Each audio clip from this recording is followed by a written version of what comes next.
अस्सलाम वालेकुम स्टूडेंट्स, कैसे हैं आप सब। अगर आपने अभी तक मेरे चैनल को सब्सक्राइब नहीं किया तो मेरे चैनल को सब्सक्राइब करें और बेल के नोटिफिकेशन को प्रेस कर दें ताकि जो मेरी आने वाली लेटेस्ट वीडियोस हैं वो आप तक पहुंचे।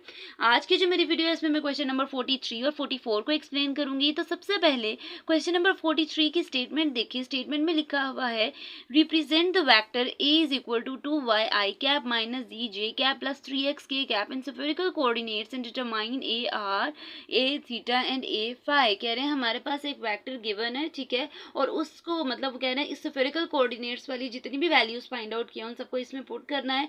क्या चीज़ फाइंड आउट करने के लिए ए आर ए थीटा और ए फाई को फाइंड आउट करने के लिए मैंने स्फेरिकल कोऑर्डिनेट्स की जितनी भी चीज़ों को फाइंड आउट किया उसको इस वेक्टर में पुट करना है और ये वाली वैल्यूज को फाइंड आउट करना है, ठीक है। अब इसका जो सोल्यूशन है वो देखें। मेरे पास ए वेक्टर गिवन था वो मैंने लिख दिया, A is equal to 2y, Y की जगह क्या आएगा। अब मुझे इतना पता है जब हम लोगों ने स्फेरिकल कोऑर्डिनेट्स को वैल्यूज लिखी थी x is equal to r sine theta sine phi था, तो x की जगह ये वाली वैल्यू लिख देनी है, y की जगह ये वाली वैल्यू लिख देनी है। अच्छा, उससे पहले एक और पॉइंट बताना है, वो ये है कि इन क्वेश्चंस में आई की जो वैल्यू जो हम लोगों ने क्वेश्चन नंबर 42 में एक्सप्लेन फाइंड आउट किया आई जे के की टर्म्स में स्फेरिकल कोऑर्डिनेट्स की, तो उसको हम लोगों ने भी इसमें लिख देना है, ठीक है।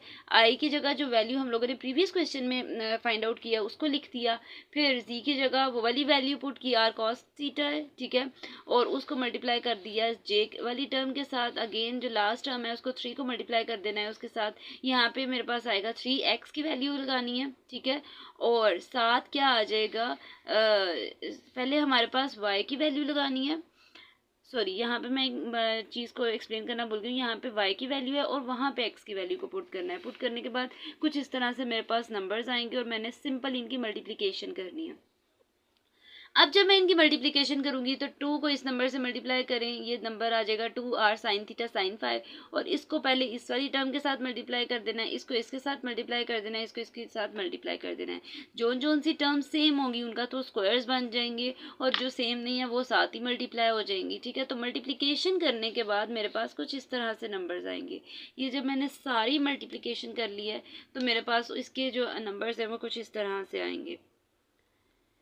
अगर आप देखें तो मेरे पास 2r sine square theta plus sorry sine phi sine cos phi sine phi cos phi E R plus, अब जो ये मैं यहाँ पे ई आर के साथ ई थीटा के साथ और ई फाई के साथ मैंने ऊपर पोजीशन वेक्टर्स नहीं लगाए, तो आप इनके साथ मस्ट है ये लगाने हैं, क्योंकि यहाँ पे आपकी जो बुक पे ये वैल्यूज़ लिखी हुई हैं ये बोल्ड लेटर्स में लिखी हुई हैं, ठीक है। तो बोल्ड लेटर्स का मतलब होता है कि ऊपर जो है इसका यूनिट वेक्टर ई आर लगेगा, ठीक है।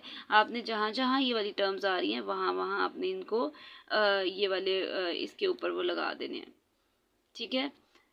यहाँ पे भी, उसके अलावा यहाँ पे भी, इसके अलावा यहाँ पे भी और यहाँ पे भी, ठीक है। जहाँ जहाँ पे वो उसके मैंने नहीं लगाए वहाँ वहाँ पे आपने उसके लगा देने हैं, ठीक है। फिर मैंने क्या करना है, मल्टीप्लाई कर दिया। मल्टीप्लाई करने के बाद मेरे पास कुछ इस तरह से वैल्यू आई है। अब मैंने क्या करना है, देखना है कि ई आर वाली वैल्यूज़ कितनी है, ठीक है। जो unit vector with respect to r है वो किसके इक्वल है, ये वाली वैल्यू है एक और एक ये है, ठीक है। तो इन दोनों को कंबाइन करेंगे। इसके अलावा ई आर वाली ये भी टर्म है, तो तीनों को मैंने एक ब्रैकेट में लिखना है और उसके बाहर ई आर आ जाएगा। जो मेरे पास यूनिट वेक्टर है ई आर वो उस ब्रैकेट के बाहर आ जाएगा, ठीक है। तो कुछ इस तरह से मेरे पास टर्म आएगी। सिमिलरली मैंने देखना ई थीटा वाली में से कितनी टर्म्स आ रही हैं वो सारी ब्रैकेट में लिख देनी है और ई थीटा बाहर आ जाएगा। उसके अलावा क्या आएगा, जो मेरे पास लास्ट टर्म है इधर भी इसका कैप आएगा, इसके ऊपर भी कैप आएगा, इसके ऊपर भी कैप आ जाएगा, ठीक है। तो ये मेरे पास क्या आ गया, इनकी वैल्यूज़ आ गई हैं, ठीक है। अब ए आर ए थीटा और ए फाई किसकी वैल्यूज़ के इक्वल होती हैं, वो कह रहे हैं कि जब ये position vector E R E theta, तो इनके साथ जो नंबर मल्टीप्लाई हो रहा है, इस ई आर यूनिट वेक्टर के साथ जो नंबर मल्टीप्लाई हो रहा है वो ए आर है। जो E theta unit vector theta के रिस्पेक्ट से है उसके साथ जो नंबर पूरा मल्टीप्लाई हो रहा है वो ए थीटा है। सिमिलरली ई फाई के साथ जो नंबर मल्टीप्लाई हो रहा है वो सारा क्या है, ए फाई, ठीक है। तो हम लोगों ने वेयर लिख के वर्ड ए आर की वैल्यू हेडिंग देनी है, वो वाली वैल्यू लिख देनी है, ई ए थीटा की जगह उसकी वैल्यू लिख देनी है और ए फाई की जगह उसकी वैल्यू लिख देनी है, ठीक है। ये तो था मेरे पास क्वेश्चन नंबर 43। अब मैं मूव कर रही हूँ क्वेश्चन नंबर 44 पे। क्वेश्चन नंबर 44 की स्टेटमेंट देखें। Prove that spherical coordinate system is orthogonal. कह रहे हैं कि ये चीज़ प्रूव करें कि स्फेरिकल कोऑर्डिनेट सिस्टम जो है वो ऑर्थोगोनल है। अब यहाँ पे एक वर्ड आ गया ऑर्थोगोनल। ऑर्थोगोनल का मतलब ये है कि हमारे पास कोई सी दो टर्म्स हैं। ऑर्थोगोनल का मतलब ये है कि वो एक दूसरे के परपेंडिकुलर होंगी, ठीक है। अगर किसी दो टर्म्स का डॉट प्रोडक्ट लिया जाता है तो उनके दरमियान में जो एंगल आएगा वो जीरो के इक्वल आएगा, ठीक है। क्यों? क्योंकि उनके दरमियान में राइट एंगल बन रहा है, मतलब 90 डिग्री का एंगल बन रहा है। इसलिए अगर कोई चीज़ कोई सी दो लाइंस परपेंडिकुलर प्रूव करनी है या ऑर्थोगोनल प्रूव करनी है तो हम लोगों ने देखना है कि दो चीज़ों का प्रोडक्ट जीरो के इक्वल आ रहा है। अगर तो जीरो के इक्वल आ रहा है तो वो क्या है? ऑर्थोगोनल है, ठीक है। अब इसके जो सोल्यूशन मैंने स्टार्ट किया वो लिखा है एज वी नो दैट, जैसा कि हमें पता है पोजीशन वेक्टर की वैल्यू किसके इक्वल है? एक्स आई कैप प्लस वाई जे कैप प्लस जी के कैप के। फिर मैंने क्या करना है, मैंने इसको जो मेरे पास x की वैल्यू है स्फेरिकल कोऑर्डिनेट्स के अंदर उनको लिखना है, ठीक है। तो अगर आप देखें तो x की वैल्यू मेरे पास स्फेरिकल कोऑर्डिनेट में ये थी r sine theta cos phi. y की वैल्यू थी सॉरी सिन, मैं वर्ड नहीं बोल रही, y की वैल्यू है r सिन थीटा सिन फाई। z की वैल्यू क्या है? r कॉस थीटा, ठीक है। फिर मैंने क्या करना है, इनको जो मेरे पास पोजीशन वेक्टर थे उनके अंदर x की जगह उसकी वैल्यू, y की जगह उसकी वैल्यू और z वाली वैल्यू मैंने लास्ट पे लिख दी और इनके मैंने ब्रैकेट्स हटा देनी है, ठीक है। मतलब कि ब्रैकेट्स हटा के आई जे के की फॉर्म में इसको मैंने लिख देना है। अब ये जो मैंने स्टेप किया है ये मैंने अभी अपनी जो प्रीवियस वीडियो की थी उसमें ये सारी चीज़ों को एक्सप्लेन किया था। फर्स्ट स्टेप को मैंने थोड़ा सा ब्रीफली एक्सप्लेन किया, लेकिन लास्ट टू को सिमिलरली का वर्ड लिख के मैंने उनकी सिंपल डायरेक्ट वैल्यूज़ लिखी है, ठीक है।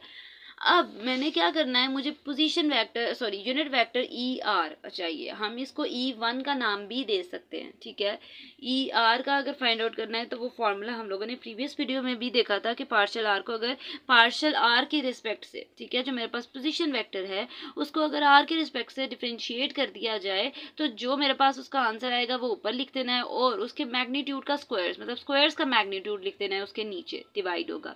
अब जब वो डिवाइड होगा तो उनके स्क्वायर्स को एक्सपैंड करना है, ठीक है। मैंने यहाँ पे ई आर भी लिख दिया है, ई थीटा E1 भी लिख दिया। आपकी मर्जी, आप E1 को ही फॉलो करें। ई आर लिखना है ई आर लिख ले, E1 लिखना है E1 लिख ले, लेकिन मैं किससे काम करूँगी? E1 से, ठीक है। नेक्स्ट देखिए मैंने इसका स्क्वायर्स को एक्सपैंड किया और सम अप किया है। इन दोनों में से देखिए ऐसी कौन सी चीज़ है जो कॉमन आ रही है? साइन स्क्वायर थीटा दोनों में आ रहा है तो दोनों में से कॉमन आ जाएगा, इधर 1 आ जाएगा इनकी जगह, मतलब कॉमन लिया ये वाली वैल्यू की जगह 1 आ जाएगा। 1 मल्टीप्लाई बाय एनी नंबर यही आ जाएगा और उसको अगेन देखेंगे तो वो फार्मूला यूज़ करते हुए विद हेल्प ऑफ फार्मूला हम यहाँ पे sign square theta plus cos square theta की जगह अगेन 1 लगा देंगे, ठीक है। तो मेरे पास जो E1 और ER की वैल्यू आएगी वो कुछ इस तरह से आएगी, ये देख लें जी। E R is equal to E1 मैंने मल्टीप्लाई कर दिया 1 के साथ, तो sine square theta plus cos square theta, ऊपर वाली वैल्यू अभी एज इट इज लिखते जाना। फिर अगेन यहाँ पे फॉर्मूला यूज़ हुआ है, मैंने लास्ट पे यहाँ पे फॉर्मूला भी लिखा है कि ये वाली वैल्यू 1 के इक्वल होती है और 1 का स्क्वायर रूट लें तो 1 नहीं आएगा। एनी नंबर डिवाइडेड बाय 1 वही नंबर आ जाता है, ठीक है। तो मेरे पास ER या E1 का आंसर आया sine theta cos phi I cap plus sine theta sine phi J cap plus cos theta K cap, ठीक है। आगे देखिए सिमिलरली का वर्ड उन्होंने लिखा है, आपकी मर्जी है आपने इसको अलग से सेपरेटली सॉल्व करना है कर ले, लेकिन मैंने डायरेक्ट लिखा है क्यों? क्योंकि मैं प्रीवियस वीडियो में ये सारी चीज़ें ब्रीफली एक्सप्लेन कर चुकी हूँ, ठीक है।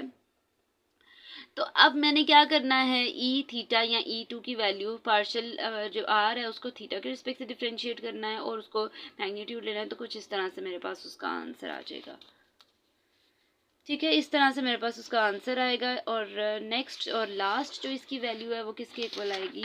ई फाई और जो unit vector with respect to phi find out करना है और उसका आंसर मेरे पास क्या आ गया? Minus sin phi I cap plus cos phi J cap. अब ये E1 E2 E3 तो मेरे पास आ गया। अब मैंने इसको ऑर्थोगोनल प्रूफ करना है। ऑर्थोगोनल प्रूफ करने के लिए क्या करूँगी?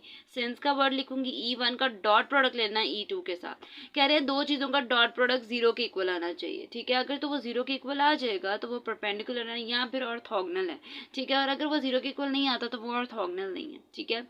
तो मैं क्या करूँगी, E1 का डॉट प्रोडक्ट ले लूँगी E2 के साथ, ठीक है। मैंने क्या किया, जब मैंने इसको मल्टीप्लाई किया E1 वाली वैल्यू लिखी और E2 को वाली वैल्यू लिखी, आई डॉट I1 होता है तो sine theta cos square phi आ जाएगा plus sine theta cos theta sine square phi plus plus minus minus sine theta cos phi आ जाएगा, कॉस थीटा। फिर इन दोनों में से देखें sine theta cos theta common आ रहा है, वो कॉमन लिख लिया। अंदर मेरे पास अगेन फार्मूला बन रहा है, इसकी जगह 1 पुट कर दिया। तो आगे देखें मेरे पास क्या आया, sine theta cos theta minus sine theta cos theta. Same values हैं और अपोजिट साइंस हैं, तो ये एक दूसरे को कैंसिल आउट कर देते हैं और मेरे पास इसका आंसर क्या आ गया, 0 इसका आंसर आ गया। ठीक है। सिमिलरली E2 का डॉट प्रोडक्ट ले लेना E3 के साथ, उसका भी मैंने जब डॉट प्रोडक्ट लिया I डॉट I 1 होता है, इसको इसके साथ मल्टीप्लाई करें तो आएगा cos theta cos phi sine phi minus के साथ और एक दफ़ा प्लस के साथ। Same values opposite sign cancel out which is विच इज़ इक्वल टू 0। लास्ट वैल्यू भी इस तरह से ही फाइंड आउट होगी, उसमें भी देख लें E3 का डॉट प्रोडक्ट ले लेना E1 के साथ। जब मैं E3 का डॉट प्रोडक्ट लूँगी E1 के साथ तो सेम वैल्यू जिस तरह E2 का डॉट प्रोडक्ट लिया था E3 के साथ तो आई थी, सेम यहाँ पे आएंगी। सेम वैल्यूज अपोजिट साइन एक दूसरे को कैंसिल आउट कर देती हैं और मेरे पास उसका आंसर आ जाएगा 0 के इक्वल। यहाँ पे 0 का आंसर आने का मतलब ये है कि हम लोगों ने जब डॉट प्रोडक्ट वाले क्वेश्चंस किए, अगर चले मैं इसको लास्ट पे आपने ये लिखते हैं ना, पहले ये चीज़ मैं प्रूफ कर दूँ फिर बताती हूँ। So spherical coordinate system is orthogonal, अगर तो तीनों के आंसर 0 के इक्वल आ गए तो क्या है, स्फेरिकल कोऑर्डिनेट सिस्टम एक दूसरे के क्या है, ऑर्थोगोनल है। ठीक है। अब कुछ स्टूडेंट को ये वाला प्रॉब्लम हो सकता है क्या, अगर तो यहाँ पे हम लोगों ने एक फॉर्मूला देखा था A डॉट बी। ठीक है। अगर दो वेक्टर्स का डॉट प्रोडक्ट लिया जाए तो ए बी उनका मैग्नीट्यूड आएगा और साथ उसका एंगल आएगा उनके दरमियान। ठीक है। एंगल 90 डिग्री के इक्वल था, तो कॉस 90 0 के इक्वल होता है। एनी नंबर मल्टीप्लाई बाय 0 0 आ जाता है। ठीक है। तो कुछ इस तरह से भी आप इनको मल्टीप्लाई कर सकते हैं। अगर आप लोगों ने ये वाला नहीं करना तो आप ये वाला भी कर सकते हैं। ठीक है। ये मैंने सिर्फ समझाने के लिए लिखा है, जो नोट्स है ना उसमें या फिर आप उसको सोल्यूशन में अगर देखें तो वहाँ पे ये इतना ब्रीफली एक्सप्लेन नहीं किया गया। वहाँ पे उन्होंने तीनों का डॉट प्रोडक्ट 0 के इक्वल लिख के कि वो E1 E2 का डॉट लो तो वो भी 0 है, दूसरे का भी 0 है, तीसरे का भी 0 है, इसकी वजह से वो स्फेरिकल कोऑर्डिनेट्स हो गए। ये थी जी आज की मेरी वीडियो। होपफुली आपको मेरी वीडियो अच्छी लगी होगी। अगर आपको मेरी वीडियो अच्छी लगे तो वीडियो को लाइक करें और सब्सक्राइब करना मत भूलिएगा। तो इंशाल्लाह जो नेक्स्ट वीडियो होगी वो फर्दर क्वेश्चन से रिलेटेड होगी। तो तब तक के लिए अल्लाह हाफिज़।